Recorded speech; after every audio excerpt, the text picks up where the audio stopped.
and you can do it in one overview. So with all of your programming parameters as far as access, we need to talk about the different modes of entry-exit. Yeah, the ones that we related before with the periods, with the time periods. Yes. So why don't you go through the different entry-exit modes? Yeah, yeah. Well, we have really a very long list, but I'll just mention just a few of them. The basic differences, and then there's two axes that we use here. One is can the lock remain open beyond being after being presented a card to it, and then there is whether we put a time limit to that.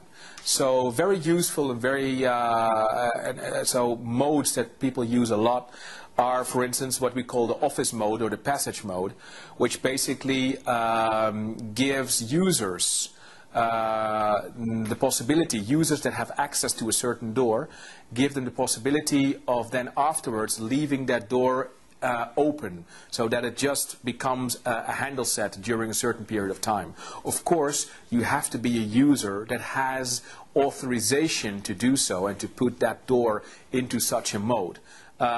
We then cross it with the possibility that for instance, 5 o'clock in the afternoon, doesn't matter whether you put the lock back into the locked mode or not, the lock would do that by itself in order to leave no room for people forgetting putting locks back into the closed mode. So that is a whole range of modes around this office mode. Then we have a very interesting one, which is the one that we call the toggle mode, which is specifically designed for people that have their own office. Okay? So instead of putting manually that lock into the office mode, as they are the only ones in principle having access to their own door, simply by coming in, simply by presenting the card, the lock will jump into the passage or office mode and will remain open either until the person presents the card again and it toggles back into the lock mode, or because we programmed a certain time limit to that toggle mode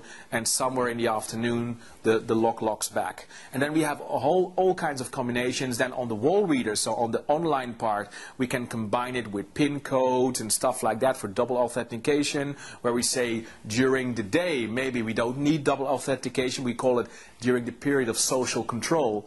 Maybe we say just presenting the card would be good enough, whereas during the late hours of the day, during the night, it's not enough only to present the card, but you would also have to present the PIN code, stuff like that. So there's a whole range of situations that can be applied to whatever you need. So really, to sum up, the ability to custom configure any lock for any user, any groups of users, any geographic area or zones is essentially unlimited. Absolutely.